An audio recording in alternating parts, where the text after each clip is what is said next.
Near mint condition, the home of collected editions. And check out that eye. That's exactly what we want to see. Woo, look at that panel, baby. And that, as they say, is that.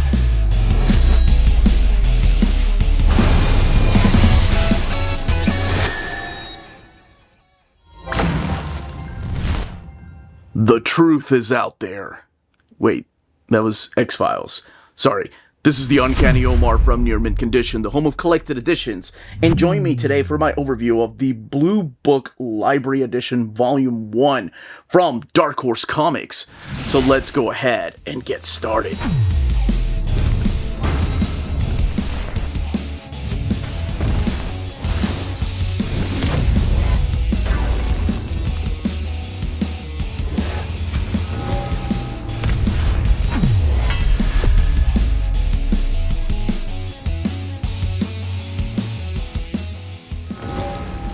And welcome back, everybody. Before going any further, a big thank you to the folks at Dark Horse Comics for sending us an advance copy of this book. This library edition is due out in the direct market and book market on July 8th or 9th, depending on where you get your books. What we're looking at here is the cover that is available everywhere. This is the brand new cover just for the library edition. And what I mean just for the library edition, well, it's being released into trade paperbacks before.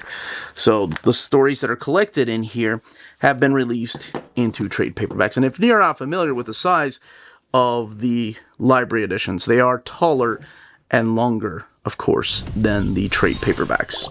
Now let's take a closer look at this again. Blue Book Library Edition 1. The new cover there again by Michael Avon Oeming, who of course takes the top billing with James Tynion IV.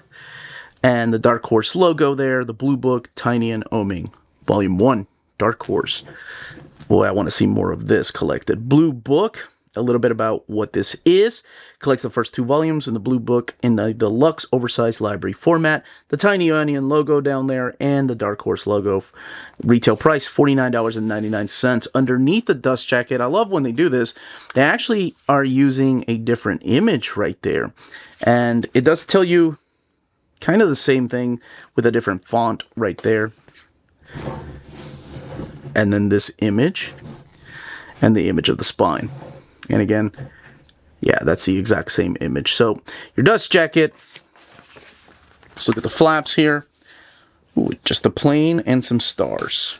All right, we are going to open this book up and talk about these type of stories and what the Blue Book is. And, of course, look at the extras and build of it.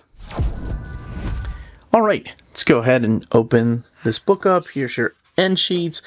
I like that. It looks like the skies right there. I mean, no clouds, just the color of the sky. Blue Book Library Edition. And you have Volume 1, collecting 1961 and 1947. Script by James Tynion IV, art by Michael Avon Oeming, lettering by Aditya Bidikar and Tom Napolatino. And then over here are the cover art and logo designs. And then what is collected in here is Blue Book 1, and that is issues 1 through 5 of that series. And then that's the 1961 story. And then book 2, 1947, issues 1 through 5.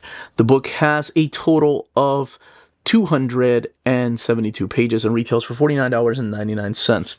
Now, this is a lot different than the stories that James Tynion has told and Michael Avon Oeming have worked on. And it is just such a unique and wonderful look at some of these past events that have happened in some people's lives. And it's a retelling of these events. So it sometimes feels a little dry. Sometimes you're like, why is it no more? Like, there needs to be more action here. And that's because these are events that have been recorded through time about these people, and they're experiencing the UFO phenomenon that went on. And again, the first story is in 1961, and it retells the case of the alien abduction of Barney and Betty Hill. Coming back from a trip to Canada, living in New Hampshire in 1961, and it was the very first widely publicized UFO abduction case. And it really built a lot of the communities, and then, of course, just added to the whole lore of what UFOs are and what these people, these beings, even want from us. So, in a really creepy way, they retell this story of how they were driving down this road. They see a spaceship and they stop. They stop to look at it. And, Barney gets out of the car to look. That's where that iconic image comes from. And then eventually, it feels like they are approached by these beings. Again, some really amazing, creepy artwork, and it really helps to have just this blue tone right here, kind of like the Blue Book, right? And, yeah, Barney ends up running back to the car, and he's like, they're coming after us.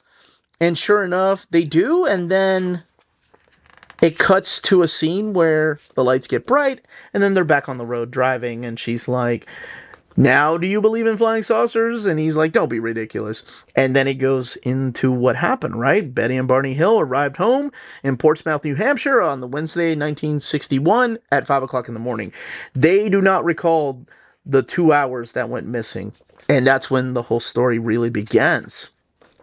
How, maybe something really happened to them, and it's not until they're put under a trance, like a hypnotic trance, to get their story out, and the story gets weirder and creepier. So you are going to see exactly what they experience. It's a well-known case. It's something, if you grew up in the 80s and watch Unsolved Mysteries, there's been movies and books made on this. I was obsessed with this story for such a long time because, I was a kid, and when I was a kid, I got to see a flying saucer, and I tell that story all the time. And apparently something very similar happened to James Tynion, that's why he's just infatuated with these flying saucer stories. So in here, if you've never read or don't know anything about the account of both Betty and Barney and what ended up happening to them, this will go through the whole thing. And then we move on to the second part of the book, which is 1947. Now, this one is a little bit different because the first book, again, just focuses on the story of Barney and Betty Hill in 1961. This one is a little, I guess, less cohesive, for lack of a better word, because it focuses on different parts of what will become Project Blue Book. So the very first story right here is about this young pilot on June 24th, 1947, Kenneth Arnold, flying his airplane here, saw what appeared to be a line of strange flying objects. And eventually he told the newspaper, they printed it, and that's where they coined the term flying saucer.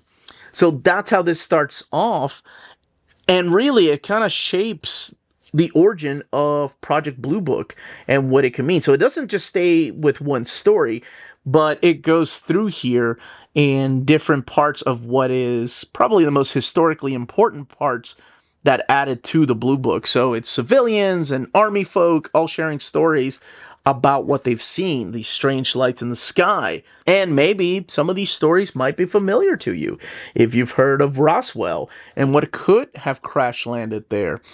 And there are going to be a lot of questions asked, especially if you're not familiar with this. But my gosh, I just really like how different the two stories are. This one feels a little more disjointed, but it's actual accounts again. I guess some people would call it dry and boring, but I kind of like it. It feels more like a documentary that I'm watching. Just in a comic book format. They're not adding anything extra. They're not adding any extra action or extra stories in here. They're just taking accounts from the Project Blue Book and retelling them in a comic book format. Now, all the way in the back, we do have variant covers. And then we'll look at the binding here in a second. Done by several creators right here. Cliff Chang, Marcos Martin, and Fabio Moon, just to name a few. I didn't realize that 1947 had a lot of variant covers. Wow. Here's your sketchbook right here, and notes by Michael Avon Oeming. Now, if you have the trade paperbacks, they have the exact same page count, and they have all the same extras too. So the sketchbook and everything is the same. It's just, of course, in a bigger format. You can look at the sketchbook yourself, and then your end sheets here. And let's look at the binding really quick. The book has a total of 272 pages, and again, retails for $49.99. And oh my gosh, every time I forget just how thick the glossy paper stock is. And it is sewn binding. Not that you really need it, because there's not that many spread pages. There are some. To kind of give you an idea of just how much bigger the art is, get this issue right here. No, sorry, grabbed the wrong one. Wanted to go to the first issue here. This story of Betty and Barney. Just to kind of give you an idea. One of the things I noticed is that it seems like in the trade paperback edition, it's a little darker. Just a little darker. The paper stock obviously is glossy, but definitely not as thick as the paper stock they're using here. I hope they continue this series, and I don't know if you all know or not.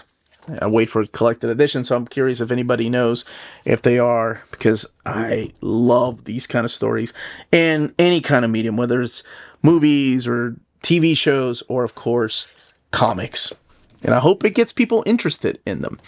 But that's it. That, as they say, is that. If you're interested in purchasing this library edition, don't forget to check out our sponsor, cheapgraphicnovels.com, your online home for graphic novels and collected editions up to 50% off cover price. They have excellent shipping and prompt and helpful service. Check out their bargain deals for up to 90% off cover price. And don't forget, the CGN also takes pre-orders. That way you don't miss out on the hottest releases. And they are currently running a special promotion for you Minties. If you're a first-time customer, after receiving your order confirmation email, reply back to that email and let them know Near Mint Condition sent you their way. They will then apply a free shipping promotional credit to your next order in the US. Cheap Graphic Novels, your source for the hottest books with the kind of deep discount, quality shipping, and customer service that will keep you coming back for more. And that was the content, the page count, and build of this book. In the comments down below, let me know if you plan on picking this up, if you have the 2 trades, if you're hoping to continue it because you love this series or you love these type of stories, you just like getting freaked out. And if you have any more questions, leave them down below. Smash that like button on the way out. Everyone stay healthy and safe out there. Much love.